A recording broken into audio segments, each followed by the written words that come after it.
I feel like if I were to achieve that by some mystical means, I would create such an aesthetic court.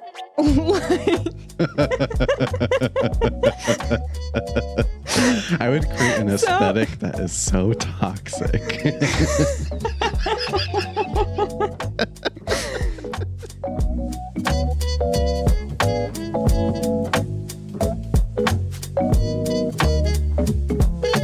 Hello and welcome to the Art of Costume Podcast. I'm Elizabeth Joy Glass. And I'm Spencer Williams. What's up, Elizabeth? Oh, you know, it's just another beautiful sunny summer day. It is a beautiful sunny day. Hot girl summer has begun. Oh, yeah. It is all of 75 degrees outside, which is absolutely too hot, might I add. That's not too bad for California. Anything over like 69, I'm automatically complaining. But, you know, I get that people are into that sort of thing. So, yeah, I like a good like 85. No. I feel like you just judged me a lot for that. Yeah, no way. 85. Hate it. How are you, Elizabeth? I feel like I haven't seen you in a while. I'm doing okay. Oh, I forgot to tell you this before. I got another costume job. Oh, yeah. Elizabeth and I have actually been talking for like 45 minutes now. Yeah. We just barely started recording. What is the costume job, if you're allowed to say? It's the theater I've been working with. You're so in demand now. Apparently.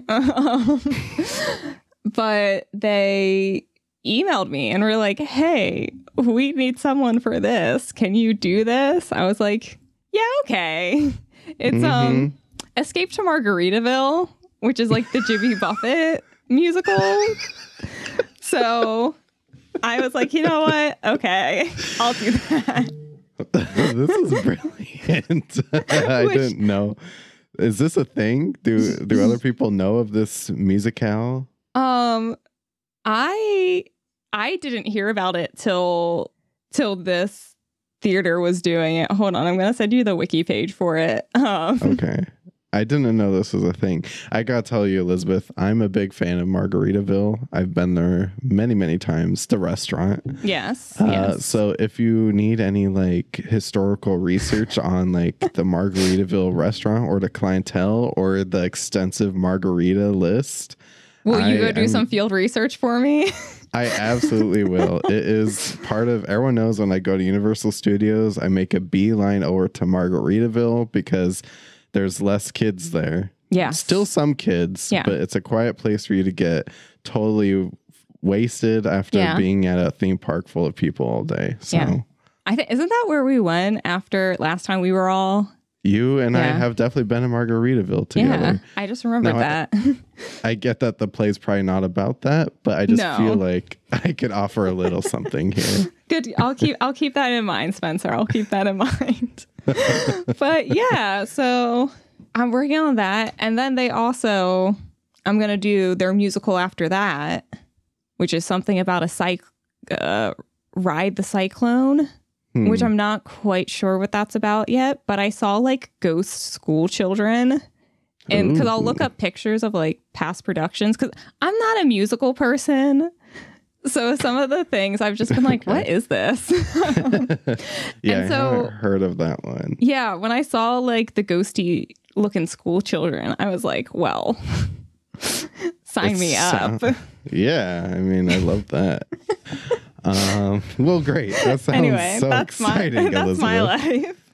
I love this. I love that you're now high in demand in the Philadelphia theater scene. So. This is Maryland, actually. Ooh, even better.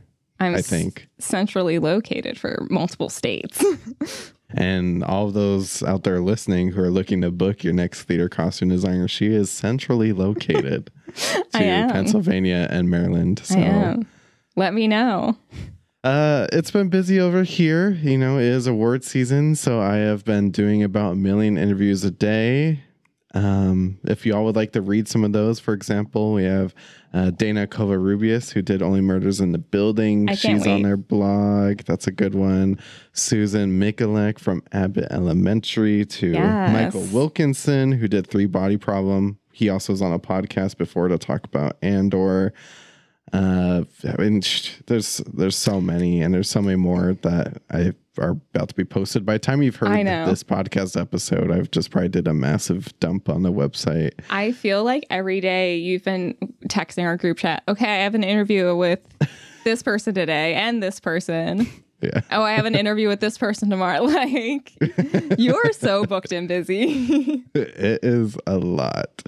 But obviously I love it. And I love that so many people want to talk to us and, you know, talk about their costumes, talk about their shows, and know that this is a safe place to just talk about their process. And both of us are always just willing to just listen. And because, you know, I'm a fan of costume design, so I could get into any series or film.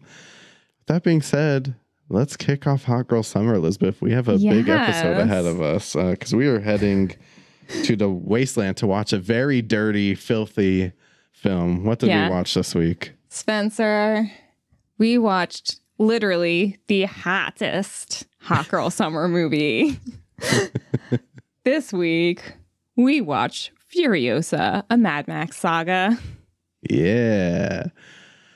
Oh boy, do I have a lot of thoughts about this movie, but I'm not going to fire them all off right away. I have to say, like, I loved how beautiful this film was. Yes. Like, George Miller, agree. He never misses in terms of visuals. Like, everyone on this film was so talented and did such a beautiful job. It was just nice to look at. Yeah, that's the thing. I went and saw an IMAX, and you just know with any Mad Max film, you're going to get like a visual spectacle. Furiosa is nothing short of that. I just love the scenes, watching all of them ride on, you know, their bikes in the desert. Oh, I can't get enough of that. Like, you know, I mean, actually, a big portion of the movie takes place with all of them, you know, fighting over that war rig. And that was fine with me. That could have been 2 hours long, and I would have sat there and just watched them battle it out for this truck full of cabbages, and I would have been satisfied. I know. And I also love, like, just watching the sand in this movie. Like, I don't know how they get sand to be interesting, but sand is interesting in this movie, and it looks really good. Great sand. Love the sand. Let's get into Elizabeth. I'll start us off with a summary. Snatched from the green place of many mothers, young Furiosa falls into the hands of a great biker horde led by the warlord Dementus. Sweeping through the wasteland, they come across the citadel, presided over by the Immortan Joe. As the two tyrants fight for dominance, Furiosa soon finds herself in a nonstop battle to make her way home. And that is Furiosa. If you haven't seen Furiosa, go to a theater if you have about 3 hours to kill. It's really worth it on a big screen. Yeah. Anyway, let's go behind the costumes with director George Miller and costume designer, one of our favorites, Jenny Beavan. Jenny, the I do not miss Beavan. Yeah. Because guess what, Spencer? This woman has 9 Oscar nominations and 3 wins. Yeah, she's a monster in the best way possible. Absolutely. And you may know at least some of her notable work. We gave up trying to put all of her notable work in here. Yeah. You might know her work from A Room with a View, for which she received her first Oscar. Sense and Sensibility, for which she received an Oscar nomination. One of our favorites here at the Art of Costume, Ever After a Cinderella Story, which we have an episode on. A fun one, too, that still gets listened to quite a bit. That is a good one. The King's Speech, an Oscar nomination. Mad Max Fury Road, for which she got her second Oscar win. The Nutcracker in the Four Realms. Cruella, our first episode ever. For which she received her third Oscar win. And most recently, Mrs. Harris Goes to Paris, for which she received another Oscar nomination. I always forget that Cruella was our first episode. I know. But what I forget even more often than that is that we have an episode for the Nutcracker in the Four Realms. We do. Oh my gosh, we do. I totally forgot about that till I was writing the notes today. We do. That was like Christmas. Yeah, if you're in the mood for some Christmas spirit, that episode does exist. I think it was good.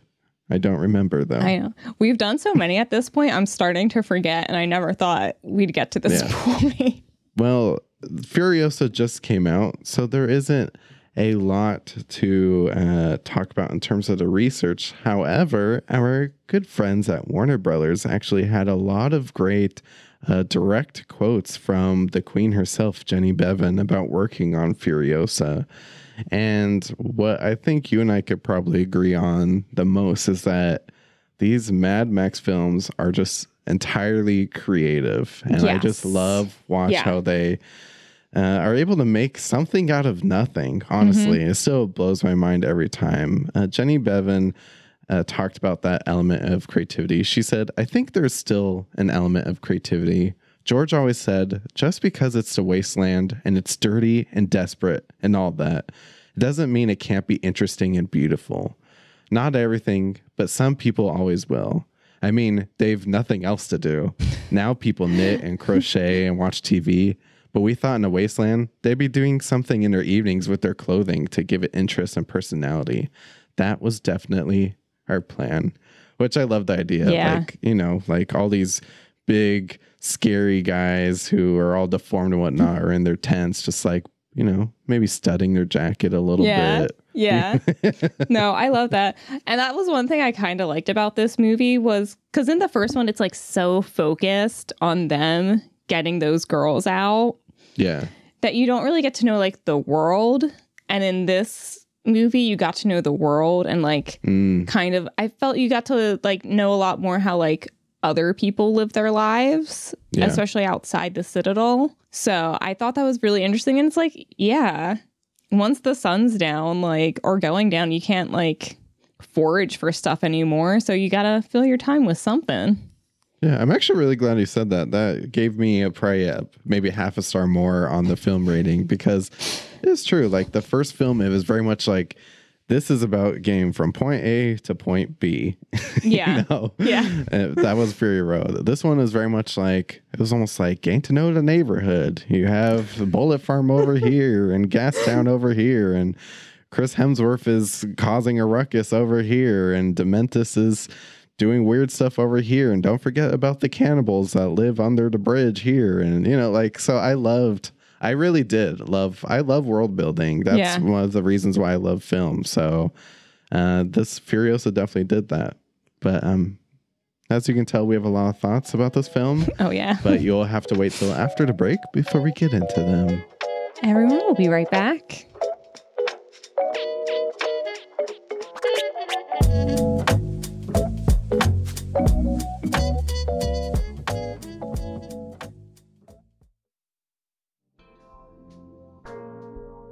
Hi, this is Dan, audio engineer of the podcast, here to let you know that if you wanted to support the show, you can head over to theartofcostume.com/podstore. There you can buy some awesome TeePublic merch with the podcast logo, such as a shirt, coffee mug, stickers, and of course, a baby onesie.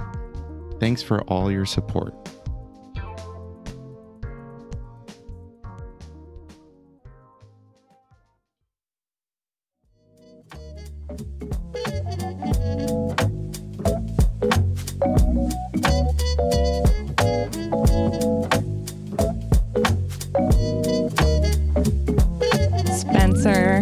I don't know about you, but if I was in the Mad Max world, I'd want to be living in the green place. Oh, without question. I don't think any of the other options really look like viable options. No. And like, I was so surprised when it started off like that because it's like, here are these two cute little kids in their little blue outfits picking like peaches. And then you see these ugly guys on bikes. What happened to the security system? What's going on here? I'm like, okay, you're so worried about people finding out where you are. Why don't you have somebody watching your children? Like, do you know where your children are? Have you ever seen those commercials from the 80s and 90s? Oh my gosh. That's what's missing. That is absolutely what's missing. Well, I want to start this podcast by talking about the opening scene because I think it actually has some of the best parts of the entire film. Oh, yeah. Is young Furiosa and her mother, and this entire like sequence of her mother chasing down the men who stole Furiosa on this dirt bike. It's just, that's like some good action scenes. I love seeing like this badass woman on this bike stealing the armor with the rifle, and like that was just some good stuff. So I just wanted to give a quick shout out to that scene and these actors. Yeah, it absolutely was. And like I loved what she was wearing because it was like their whole thing is clearly being like calm and peaceful and like living their lives and letting nobody else live this life. And so it's like, it's this beautiful, like rich blue and just like very flowy. And then like, as soon as she goes into like chase down mode, I feel like it turns into like the perfect like action wear. Yeah. Like she adds that like belt to it and she's like, okay, let's go. I'm already wardrobe ready. Layering junk on top of it. I love like the skull helmet she has. And it was the helmets those guys had were kind of cool. Elizabeth's kind of a fan. I hate the actions, love the wardrobe. Yeah, that's very fair. But all good things have to come to an end. And unfortunately for any Mad Max film, the good things usually come to an end pretty quickly. Oh, yeah. So we get over to Dementus's camp and we get to meet Dementus and all of his interesting crew members. And before we get into Dementus and whatnot, I think this is really the first moment where we get to see that creativity that Jenny Beavan was talking about. Because you look at everyone's costume and not a single costume is the same. All of them are just made of the most random stuff ever. So Jenny Beavan talked about this a little bit, saying, in a wasteland, the guiding principles are that there is nothing, and so anything they find has to have a purpose. And George loves it if they can have 33 different purposes. Doesn't mean they can't be decorative, so you're using stuff that's really of not much use anymore to work with. And obviously, there's no wasteland supermarket. They're going to make clothes last and last and last. They're going to use anything they could find out there. Bones, leather. In this one, we're a bit earlier, so we've still got the green place. So there is this wonderful possibility of a little area with water. You could grow things outside. Then you go into the wasteland, which borders it. So it's definitely about purpose. George's other great mantra is keep it simple, which we do until we don't. So I love that. Which we do until we don't. You can absolutely see how like all of these could have been very simple and still worked quite well. Yeah. But they just like, it's like the opposite of Chanel. Don't take one thing off before you leave the house. Put on 10 things. Keep and adding. Then you're good to leave the house in the wasteland. If you're feeling light, you're probably doing it wrong. Looking around like at that first scene when Dementus is in his camp and he's kind of like the cult leader Dementus surrounded by all of his goons, and they all have chains and leather and scissors, and one guy kind of looks like he's wearing like an Ed Hardy t-shirt that he found somehow. Do you see what I'm talking about? Yeah, in the back. Yeah. I don't know how that happened. I guess maybe he did find a wasteland supermarket, but just like everyone has like random pieces and none of them are cut correctly. It's just like everything's falling apart, which I absolutely love. And this is why Jenny Beavan won the Oscar for Fury Road, is because they were able to take a bunch of nothing and turn it into something. Yeah. And she still continues to deliver in Furiosa. If there's one thing I can say about Furiosa is that the costumes were excellent. Absolutely. I especially love like the guys who all wear black. Yeah. And it's like their leader. The guy Octoboss with the horn helmet. Yes. Ooh. I'm almost like, I don't know how, but this guy somehow has seen one of the original Star Wars movies and just really loved Darth Vader. Yeah, that's so true. Especially when you see his like outfit here without the helmet on. Yeah, it very much gives like that kind of like dark stormtrooper look, and he's been able to maintain it because he knows he has a sick outfit. So I bet you this man takes a great pride in his outfit, and I love the horned helmet. He's very much like this dark kind of like caped crusader character. I know he's probably a sleazebag like every other character, but I gotta say, if I were to be on anyone's crew, it would probably be Octoboss. Yeah. And the Wasteland, there's probably like one good person in 500, I'm guessing. Yeah. So, and even that one is still questionable, but he has cool style. So, yeah. All right, Elizabeth, let's talk about the cult leader, Dementus, played by the great Chris Hemsworth. So, my good things I'm going to say first is I thought that Chris Hemsworth's cape, the parachute cape, the cloak, was fantastic. I love that costume. I agree. I think it's so cool that you watch this. Literally, this costume piece becomes like a plot point where it just transitions over and over throughout the film to, well, spoiler warning, at this point, you all should have seen Furiosa, but it leads all the way to the end when Furiosa's wearing it in Dementus's end. Yeah. I think it's a really cool piece. It's so cool. And I love how like it starts off white, and I love how he like wears it at first like a shawl, because I'm like, you're giving off like strong Jesus vibes. Yeah. And like he so clearly tries to set himself up as a good person. Yeah. In a bad world. Like, I'm not the worst. And it's like, dude, but you are in many different ways. Yeah, no, he's horrible. But like he does have like that cult leader charm where you do kind of want to believe he has good intentions. And honestly, like that one moment where he kind of stood up for Furiosa before he traded her over to be God knows what for Immortan Joe. Yeah. Like I think he was trying to protect her. He just gave up really quickly. But so there's flashes of very minuscule good and this very evil man. Also, it's Chris Hemsworth, so you want to believe that there's good under there. You do. And it kind of softens him a bit when you realize that he's wearing a teddy bear around him basically the whole time. And Jenny Beavan had something to say about the cute, cuddly teddy bear. Oh. So Jenny Beavan said, "The whole thing of Dementus and a teddy bear, ... I found Dementus an incredibly hard character to get my head around. I remember researching gurus, pop culture phenomenons, flamboyant characters, dictators. They all seem to be in the realm of what this character is. And then we did a whole zoom on a character of Dementus and various others, and I still didn't quite get it." And then I think I got into the idea of mixing the dictator and the guru, and that was a really good start.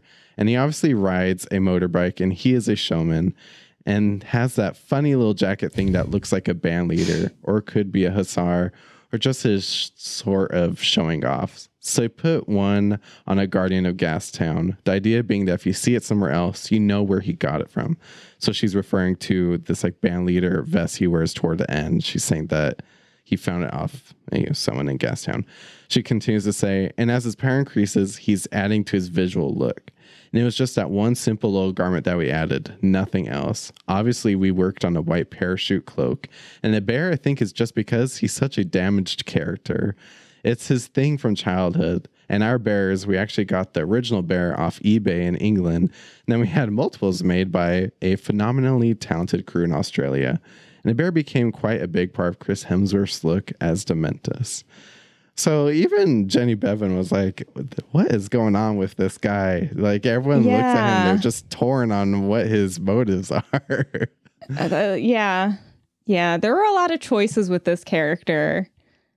I think Guru and Dictator, though, is pretty like good. The mix, though. That's pretty close. And Cult Leader, like she got it. Dementus is Dictator. Guru, like he's very full of himself, and has like a mystical energy, but definitely like, I'm just gonna say it, Elizabeth, I did not like Dementus. Like, I did not like Chris Hemsworth's performance of Dementus. I typically keep it positive on this podcast, but I thought the first half of this movie with Dementus was atrocious. I just could not.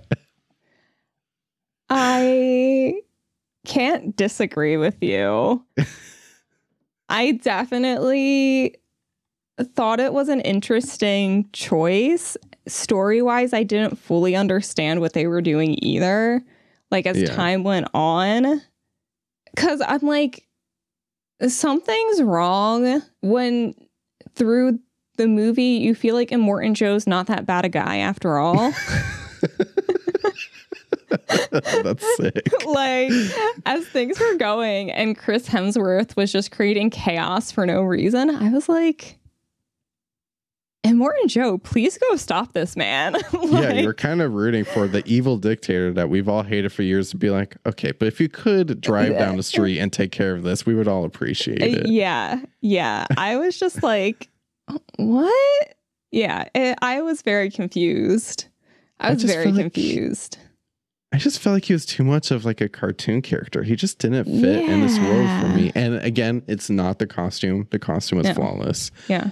And I don't really know that was Chris Hemsworth's performance. I just feel like this character was just way too over the top. And this is an over the top world. Yeah. I don't know. It just wasn't working for me. But when he became older in the second half of the film and his beard starting to gray, and I feel like his costumes were more worn and you could tell he's all haggard, that's when it started clicking for me, actually. Yeah. That's when I felt like, okay, this makes more sense. It felt like he blended back into the world. So maybe it's purposeful, actually, where maybe that is why he's so annoying to Immortan Joe, because he doesn't fit in. So I don't know. Yeah. Maybe I'm talking myself actually back onto Dementus' side. I don't know. Yeah. I think we've said all we want to say about that. But, let's move on, because we have Elizabeth's favorite characters to talk about, Immortan Joe and Rictus and Scrotus. I forgot about his sons, because are they both in the first movie? I know Rictus is. I know Rictus is. Rictus is the guy that has like the weird kind of like chin piece on. I still can't tell what it is. It almost looks like he has underwear on his face. Yeah. He's like the announcer for his dad, basically, in the second movie. Everyone starts grabbing it. Oh, can I just tell you how I think I was very clear about this in our Fury Road episode we did like a year ago. I hate the people eater guy that's constantly touching his nipples. Oh my gosh, yes. I'm like, what is the... Oh, yeah. And when I saw him back on a screen and I totally forgot about him, I was like, damn it. Yes, and he is in this movie way more than he was in the second one. I know. And it's like, shame on us for not thinking about that. Obviously, he's going to be in it. Yes, because I think in the second movie, he runs Gastown, right? In the second movie? He does something of, he runs one of the places. I think he runs Gastown, which, I mean, this movie would tell why he wasn't running Gastown at first. Yeah. Yeah, he sucks.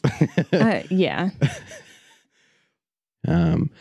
But again, we see our favorite cast of really interesting characters, deformities and all, and breeding and all. And Jenny had a lot to say about these characters. She said, with a character like Rictus, it's just fun piling it on. But actually, every single thing they're wearing is there to keep them alive. It's to do with breathing, because none of them can breathe because it's so toxic there. They're all suffering from every single disease. And though Immortan Joe's body is rotting, so he wears a carapace to protect himself. It's not pure decoration, although it's got a slight gladiatorial sense to it. We're mixing metaphors all the time, but it is to do with survival. I love that quote. And I think I said this when we talked about Fury Road, but I do think Immortan Joe's costume is super sick. Oh, yeah. In both ways. It's nasty and it's sick.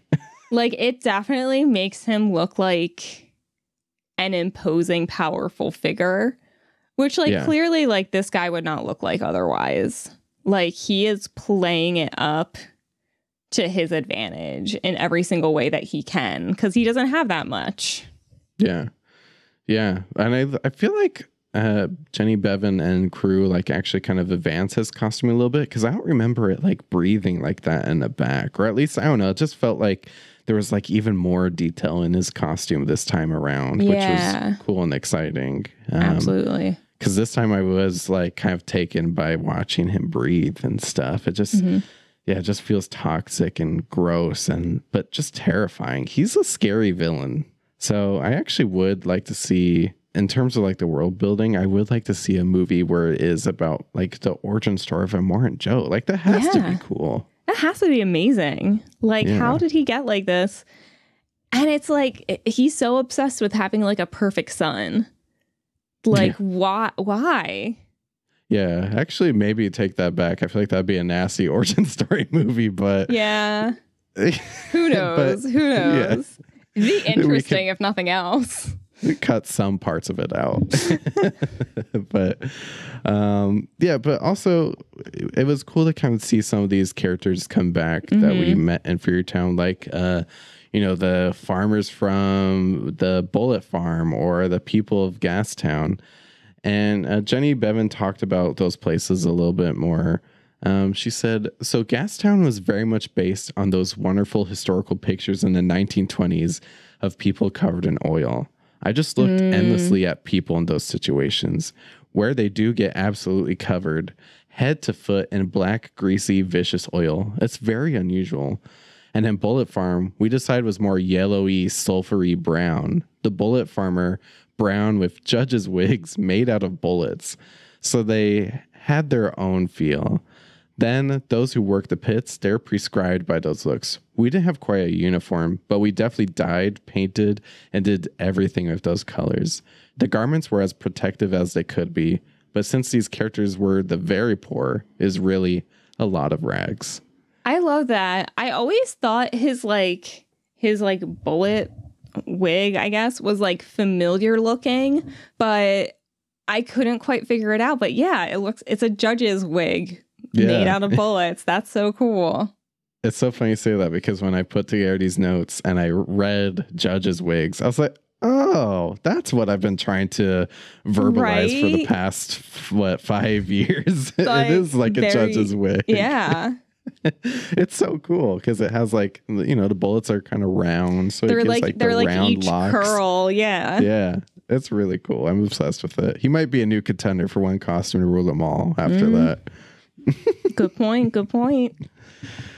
Then we get into the moment we're all waiting for, which is the very long action scene that takes place on the war rig where Furiosa is working alongside her new man. Yes. Praetorian Jack, which they make a good couple. I know. I was like, girl, how did you find the one good looking man and get him on your side? Like, that was so cute. It was so cute. Those are my favorite scenes. I mean, that's always the best scenes of, Mad Max, just like the war scenes. And it was cool seeing this war rig like so decked out and just like all the different compartments. And I love the like Praetorian uniform with the makeup. And, because when we saw Fury Road, I didn't realize it was kind of like a uniform with like the black on the forehead. And it was cool. And you could just tell that I feel like the Praetorians are kind of like the fabled knights of the Citadel. They have like the shoulder pauldron armor and, they're just like kind of decked out and they have their soldiers. So this is like Mad Max's version of the knight, I would say. All right. So I actually just looked up the meaning of it because I'm like, I know this has like historical significance. And the Praetorian Guard was an elite unit of the Imperial Roman Army that served as personal bodyguards and intelligence agents for the Roman emperors. Oh, wow. Okay. Well, there you go. That tracks. Yeah, that tracks. These are Furiosa and Jack are like the elite guards that Immortan Joe trusts the most. Especially like travel is cabbage. Yeah. especially with Jack, because like all the other like town leaders are like talking to him, being like, what's going on? Send this message. Like, hey, this happened. Like, so he's very much. Yeah. Hey, what's going on with that Chris Hemsworth guy? Why is he always outside my walls yelling at me? What's going on here? He did do a lot of that. Yeah. It's good to see the War Boys again, too. Yeah. I still would like to learn a little bit more about that culture, too. But it was just cool to see them again. I also love the contrast because they, like, clearly Immortan Joe likes body paint. Yeah. Because, like, they're so vulnerable. They literally just have, like, a red handkerchief, some pants and boots, and, like, body paint, which I guess is technically would kind of be, like, sunscreen for them.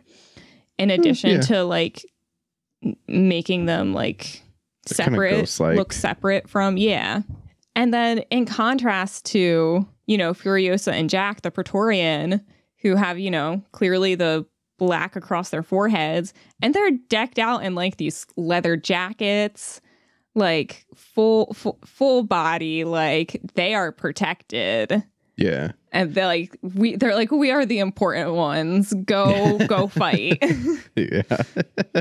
Say what you want about Immortan Joe, but he does have style in the terms of the way he rules. You know, he likes chrome and silver and his weird ghosty skeleton guys and his elite guards. And, you know, he does have he has like an aesthetic that he likes to stick to for his people. So yeah, he does. Which, if I were like a ruler or dictator, I feel like I would like to at least have a game plan for everyone's uniforms. At the very least. I definitely, if we ever became, because like my view on like leadership in this world is world dictator or nothing.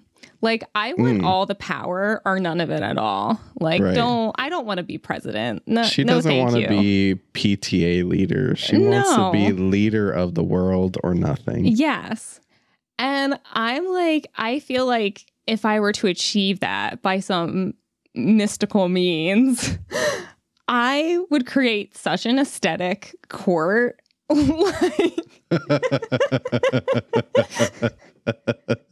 I would create an aesthetic that is so toxic. Yeah, probably.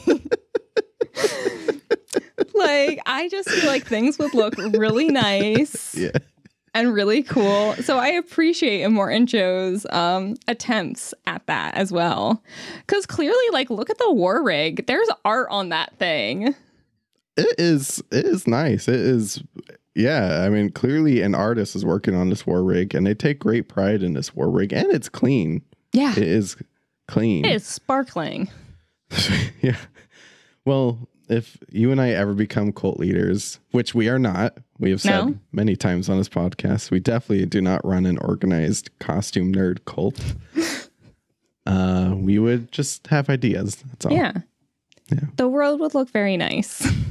Well, we kind of talked about Furiosa a bit, but now we have to talk about Furiosa in full, as she is the namesake of the film, and Anya Taylor-Joy is absolutely fantastic in this film. I thought she was great, and maybe that's because she didn't have very many lines at all, which is fine, because she really was giving a great performance. Jenny Beavan said, Anya Taylor-Joy's Furiosa only has a handful of looks, and once she was settled in them, she was looked after by her wonderful costumer, Fee Nichols. But she was a joy to work with. Her name is absolutely correct for her, and she seemed to take to the character like a duck to water. As I've said before, George Miller is an auteur. It's his vision we are putting out there. I did a collage for Furiosa, and we put it on a stand to show him the work I'd done, and he loved it. And Anya was very happy to wear what we came up with. I think boots we probably changed just to make her really comfortable and safe, but otherwise, no. A lot of the time, I have really in-depth conversations about how the actors feel about the character and all the rest of it. But I think Furiosa is quite prescriptive in a way. You know, she is what she is, and Anya seems very happy to wear it. She was just lovely. So Jenny Beavan was essentially like, look at her. Like, you know what's going on here. Yeah, definitely. And especially like, she does go through like a bit of a transformation because she spends years pretending to be a guy and like learning the mechanics of everything. But yeah, she definitely like she has her look and she sticks to it. Even like at the end when she turns into like the Furiosa we know from the first movie. Right. It's still like, yeah, I can see that was also like still your style before everything happened. Yeah. I thought Furiosa was really cool. I love that, like you just mentioned, she kind of has like this soft transition into the Charlize Theron in Furiosa, but it's very subtle. You know, they didn't just like chop her arm off in the first 10 minutes and, you know, give her goggles and whatnot. Yeah. Sorry. We're having a flashback. So when her arm got messed up, I was honestly very happy. Cool. It was. I was very happy because I was afraid they were going to like be really graphic. And like, I felt like that was going to be like a whole thing. And it was just like, no, her arm got caught out the window and by arm, squished. Like it got squished. End of story. Yeah. And then Chris Hemsworth had it basically pulled off. Yeah. Because he had a tantrum. Yeah, he had a serious tantrum. Yeah, it was great. I liked that she was in that Praetorian armor that we were kind of talking about, and it just slowly kind of evolves into that Furiosa look. And then we see her put on the metal arm, and it was just sick. And that moment where you see her like turn around on the bike, and she's clearly like the Furiosa we know. I had like an audible gasp in the theater. Yeah. I was like, ooh, that's her. Like she's here. Yeah, that was good. That was good. So Elizabeth, we do have to check back in on Dementus though, because you know, he was, like you just mentioned, he was up to some shenanigans. And I said earlier, I thought Dementus actually got kind of cool by the end of the film when I felt like he kind of like gave up on that like guru cult leader and just went like full maniac. Yeah. And everything was just very tired and dark about him. And I love that his cloak now has that like bloody red kind of like dye in it from that, you know, smoke bomb or whatever. It just made him look just like so scary. Yeah. And then Furiosa chases him out into the desert and you see that, you know, band vest that we're talking about. And then that's when I just really felt like I was fully into this character by that point. Just seeing how like dirty he's become, how grown out his beard is, and you know, like his cloak is just kind of like a nuisance at this point. Yeah. And you could just tell that like the desert has broken him and he's no longer at the top. And I feel like that shows in his costume. Oh yeah. I love how his little bear has even also lost an arm and has a fake one. Yeah. Oh my God. I didn't even notice that. I noticed that in the movie. I was like, hey, it's missing an arm, just like Furiosa. Yeah.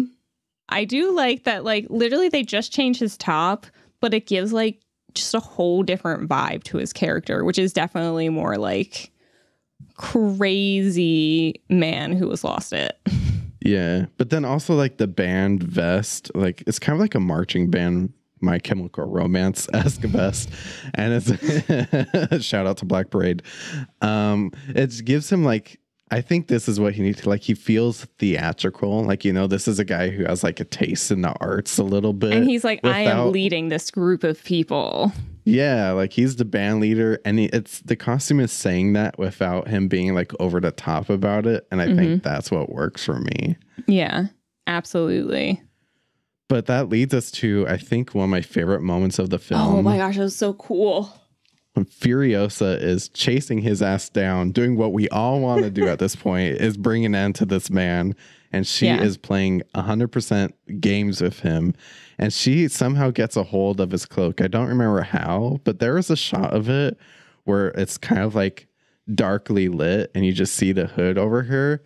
Elizabeth, it is the Darth Vader cloak. It is the Paul Atreides and the sandworm moment. It is the moment that was like my favorite part in every one of these deserty films. Yes. It's just a cloaked person in shadows ready to end your life. I'm here to fuck shit up. Yeah. When I saw this, I almost texted you in the theater. I was like, oh my God, it's here. It's so cool. It was so cool. And you're like, yes, girl. Yes. You murder him. Yes. It's just this recycled parachute that has somehow survived throughout this entire film. And it is so cool. Like, I hope this piece of fabric somehow ends up in a museum somewhere. And it just says, like, Dementus's cloak. And I would be so stoked. That would be amazing. Oh my gosh.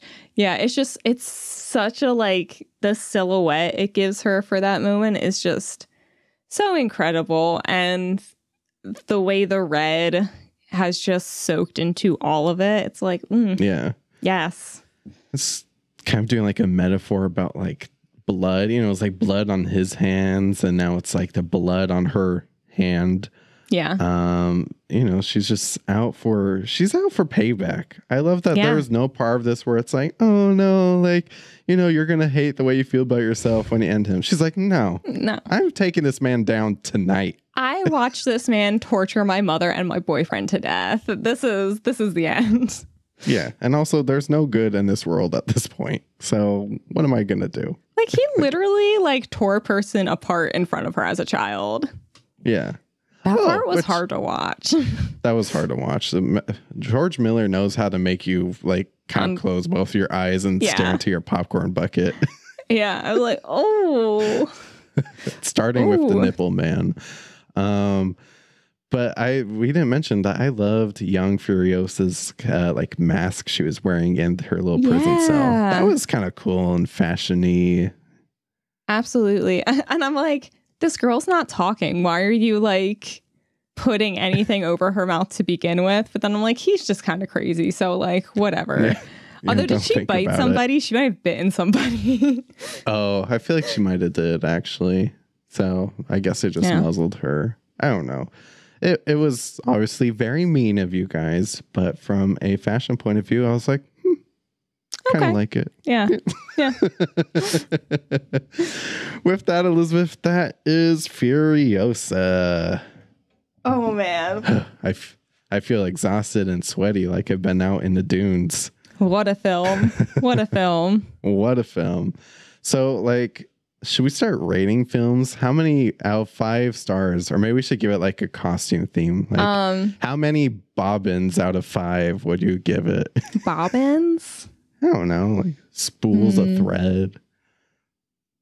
Or I guess how many stitches? Sure, but stitches good. 5 stitches would be perfect. 0 stitches would mean it's falling apart, Okay. Yeah. Yeah. Okay. I'd give it 3 stitches. That's what I was gonna say. 3 stitches. It needed a couple extra and maybe like a button to tie it off. I think what I felt like they lacked and maybe like story and or I thought the score was kind of weird too, or lack thereof of a good score. I think they, like we said at the very beginning, the first thing we said, George Miller always has killer visuals. Yeah. So, I mean, visuals and Furiosa herself, I mean, it has to be at least three nice, strong stitches that will keep your garment basically together. Just don't do too much action in it. Exactly. Like, story points, like when she escapes from like the harem as a child, I'm like, no one was looking for her. Yeah. Like there were some things I was just a little like, huh? Well, I thought it was weird when she returned back as, the Praetorian, and no one was like, hey, remember when I lost my wife, quote unquote, like 10 years ago? Yeah. Where did this beautiful woman come from? Like, I want to hear, like, I wanted the conversation between Jack and Immortan Joe as to why Jack should have been allowed to keep her. Yeah. As a Praetorian, because she's clearly still very attractive. Like something happened here. Like someone that was the oversight. I don't know what was going on here. But I guess security is not very bright around here, if we're being honest. But I mean, look how she got away as a child in the first place. Like, yeah. Let's not talk about that scene. Yeah, that was another thing I could have done without. But I'm like, where was the search for her? Like, where was the conversation when, like, clearly Jack brings back this woman? Like, hey, gonna train this new person that I just found. Yeah. If I was Immortan Joe, I'd be like, What? No, put her back. Stop defending Immortan Joe. I'm so okay. That's the thing. That honestly, that's the reason it doesn't have 4 stitches, is because it made me think about Immortan Joe, who is a despicable, disgusting character. After this, you and I need to go watch Fury Road and get the good taste out of our mouths. I know. Because I'm like, there's a reason I didn't like him. Oh, he's horrible. He's so bad. Even in this movie, he's not great. But like, compared to everything else that's happening, you're like, I don't know. Okay. Well, with all that, we're going to take a break so we could come back and play our favorite game. So gas up your dirt bikes and think of your one costume, because it's going to be a very bumpy ride.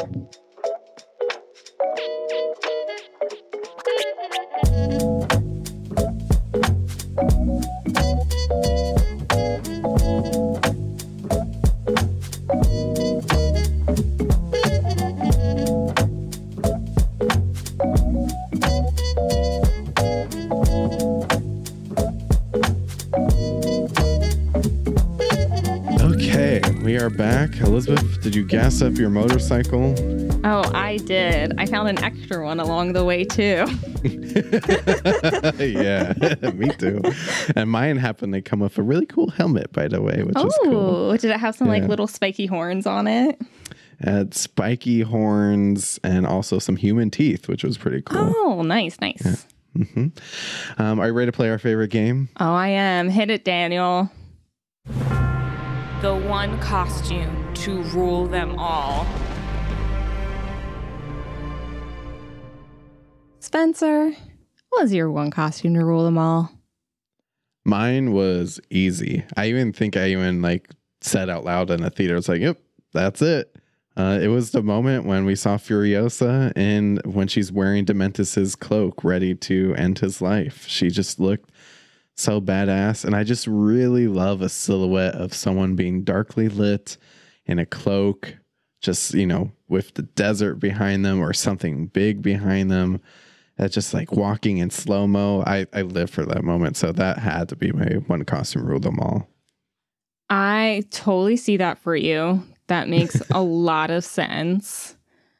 Yeah, I think that's definitely I feel like that's going to be like an iconic look from this, is that silhouette, that cape of hers. Yeah. Absolutely. And what about for you? You seem like you're still contemplating. Okay. It's so hard. It's so hard because as you're going to the end, I realized we forgot to talk about someone whose costume I loved in the theater. So I am going to change my one costume to rule them all. Okay. I thought about it. I went back and forth. First, it was going to be Furiosa's mother. But I kept thinking of this character all throughout the movie. And then now, as we were going through this, I cannot believe we forgot about the history man. Oh, yeah. Who was one of my favorite characters. Because talk about a guy just trying to live his life and preserve what little knowledge of humanity is left in the world. Oh, man. He's doing his best.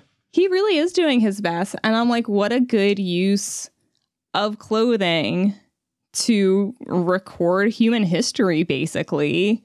Yeah. He is literally like a living document from his skin to his clothing about the world that was, and probably some of the stuff that has happened to them on the road. So he can be just a vessel of knowledge to whoever he comes across. And I really love that.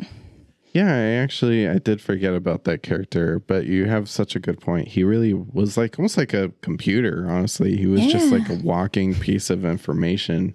I'd be curious to read what that information is. I have a feeling you could only fit so much on there, He's But it clearly looks really trying hard to his read. hardest. He's trying his hardest, and he's constantly with his little tattoo gun. And Mm-hmm. yeah, no, you have a good point. It was a really great costume, and I love that he was able to like keep it in good condition to a point. Yeah. And with all the things we've said about Dementus, he did like try to keep this man around too. Yeah. Just, you know, everyone has respect for the history man. Yeah. Because he has Absolutely. one purpose, and it's to not lose sight of history. So if you hurt this guy, then you're erasing history, which, you know, I'm sure some people don't care about in this world, but some people do. Yeah. Well, Elizabeth, that was a good choice. And I also like your honorable mention. And I actually do feel a little bit better about this movie now that we've talked about it, which is actually seems to be what happens every time we watch something that we're kind of iffy about. Yeah. I'm still sticking with the three stitches out of 5. This is a solid 3-stitch movie. Yeah. If you loved this episode and you have some thoughts on your favorite costume, your one costume ruled them all, or if you just have thoughts about the movie in general, feel free to leave us a voicemail at 626-515-1826. Remember, we do not answer the phone. It is just an open line to leave voicemails. So leave it in there and we'll play it and get to listen to your thoughts. And if you have plenty of them, I'm sure you're just dying to leave them. And also you can email us at theartofcostume@gmail.com. You could do the same thing. Send us your thoughts, comments, or your one costume rule them all. We love to read your comments. We've been having lots of fun with your mummy comments. Yeah. I've gotten a whole bunch since the last time we recorded, and it's just fun to read. So, and also if you are loving our content, don't forget to subscribe to us on youtube.com/@theartofcostume, where we're posting episodes at least every Wednesday. And we're also posting some of our previous episodes onto YouTube as well at the moment. Follow us on Instagram at The Art of Costume Pod, TikTok at The Art of Costume. It's getting hot outside, so feel free to head over to our merch store and get yourself a t-shirt. You're going to need it when you're riding out into the wasteland. It gets dirty out there, so you might need a couple multiples. That's it's theartofcostume.com/pod store.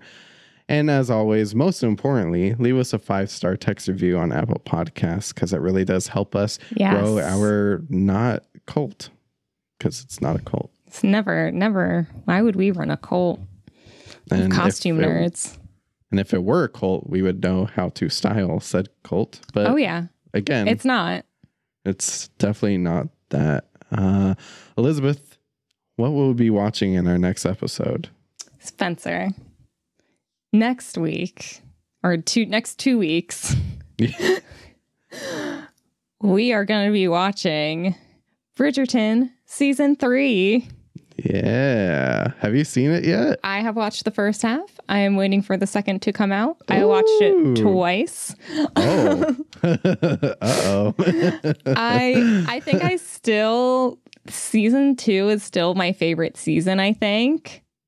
But I have so many thoughts, so many feelings. Well, I haven't even started season 3 yet. And at this point, I think the second half is about to come out any day now. So I'm going to be able to just watch straight through. You know that we are big Bridgerton fans. We have a podcast episode for each season, and we are adding to the collection because it's Hot Girl Summer, and it would not be a Hot Girl Summer complete without the lovely ladies of Bridgerton. No, it would not.